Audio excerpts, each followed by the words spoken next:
Rebonjour.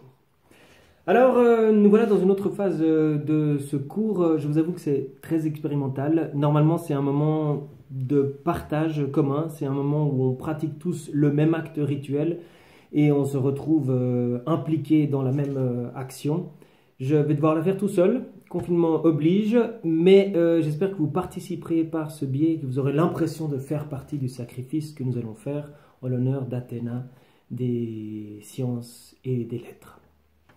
Alors je vais faire tous les rôles à la fois. Normalement c'est vous qui m'aidez dans cette pratique et qui occupez les rôles respectifs.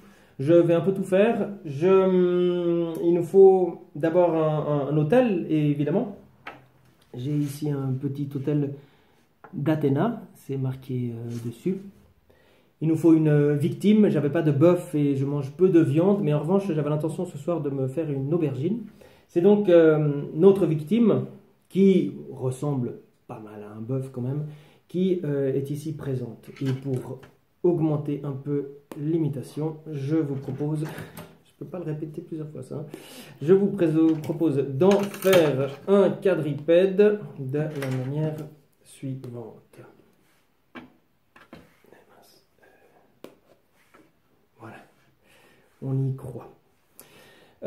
Suite, je vous l'ai dit, vous êtes lavé les mains, moi aussi, il faut être couronné, je le suis à mon tour.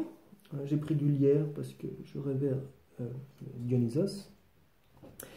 Quoi d'autre? Il nous faut un peu de musique, j'ai trouvé un enregistrement d'Aïlos que je mets à l'instant.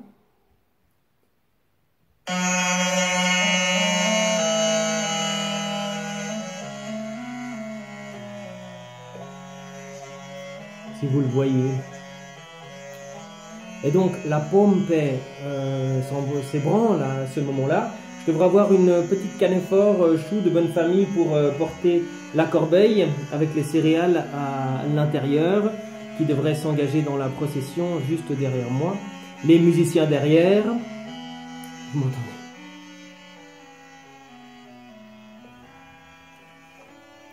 Il doit y avoir les personnes avec le vase pour récupérer le sang, la personne avec l'eau, avec le vin, et également les personnes avec les broches, rien dessus, avec les broches, et tout ça fait une belle procession. La personne avec la hache aussi.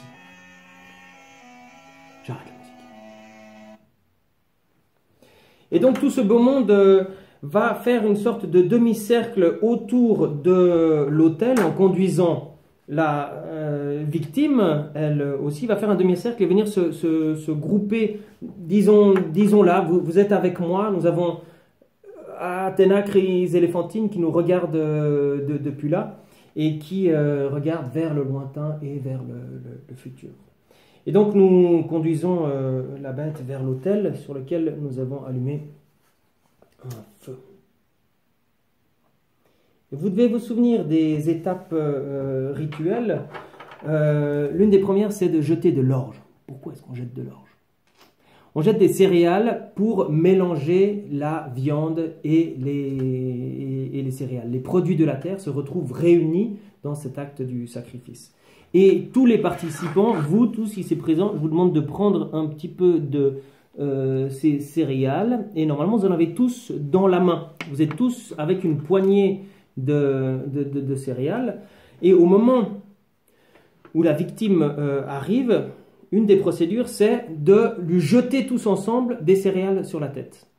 Et on le fait, vous le faites avec moi, 1, 2, 3, voilà, j'en ai mis partout, et l'animal ne va pas apprécier, mais il y a une forme de violence symbolique dans cet acte qui fait que vous allez tous participer à la violence à venir, celle du sacrifice. Vous êtes tous impliqués dans cet acte de violence sociale.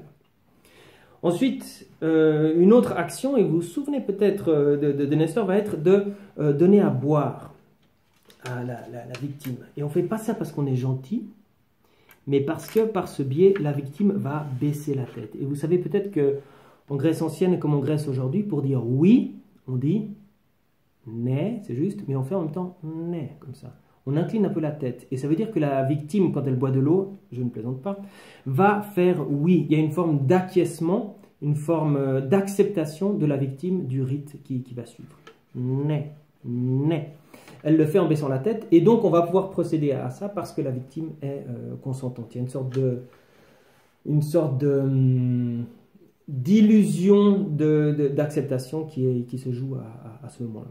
À la suite, on va pouvoir assommer la victime, lui briser la nuque pour qu'elle ne se débatte pas. Vous avez vu que dans d'autres versions, on transporte la victime au-dessus de l'autel. Le plus souvent, on lui casse les tendons. 1, 2, 3, pa! La victime s'effondre, assommée. Elle est étourdie par le choc, on ne lui a pas encore tranché la gorge, c'est une première procédure. Parfois, c'est là que retentissent les you-you. Nous, on va les faire un peu plus tard, et normalement, c'est les filles qui le font, mais je le ferai à votre place. Vous avez tous pris de l'orge dans la petite céréale, et qu'est-ce qu'on découvre au fond? Qu'est-ce qu'on découvre au fond? L'épée.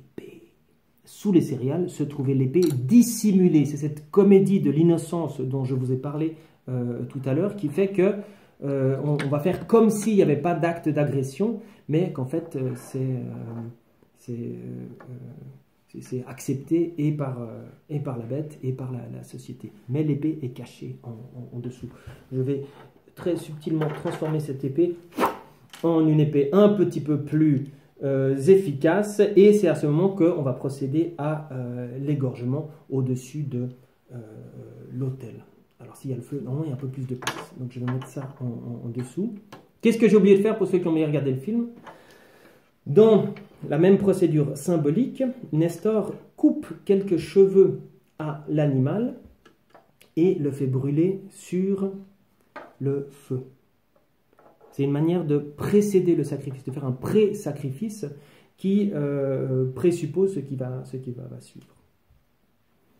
Et c'est le moment de l'égorgement. Il y a un mageiros, une personne spécialisée dans cet acte-là, qui vient avec la machaira, l'objet pour le faire. Et c'est à ce moment-là que vous allez tous faire, vous, toutes les filles, car les rôles sont précisés, vous allez faire you, you, you au moment où le sang s'écoule. Vous êtes prêts? 1, 2, 3...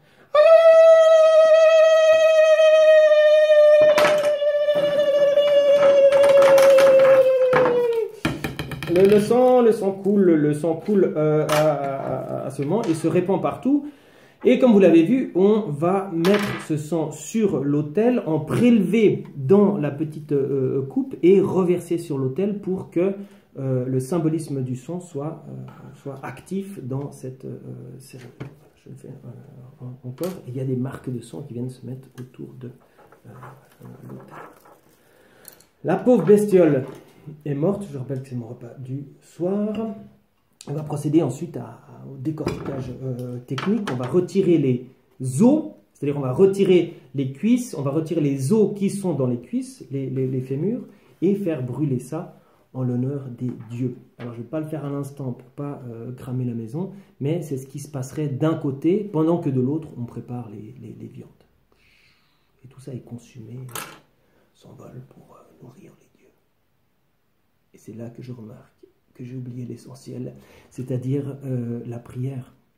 Avant de faire le sacrifice, il eût fallu faire la prière, prononcer des mots qui, comme le sang, va s'écouler à jamais. Et à la même manière que le sang descend dans le sol, la prière va partir vers Athéna. Athéna, pardonne-moi d'avoir oublié la prière en temps voulu, je t'en supplie, les temps sont difficiles. Athéna des sciences et des lettres, on tend les bras vers le lointain comme ça. Athéna des sciences et des arts, je t'en prie, protège-moi, fais que tous les efforts que j'ai produits pour faire ce cours soient couronnés de succès et que les étudiants écoutent ce cours et qu'ils comprennent ce cours. Et pour ceux qui seront donner la peine d'écouter ce cours jusqu'au bout, je t'en supplie, Athéna des arts et des lettres, accorde-le de pouvoir passer des examens en juin et de les passer avec succès. Je t'en supplie, donne-nous cette faveur et en échange, tu auras les os que nous avons déjà brûlés et tu auras aussi la fumée des entrailles. Raïre, porte-toi bien et au revoir. Autant pour la part avec les dieux. Nous revenons maintenant entre humains vers la part plus profane.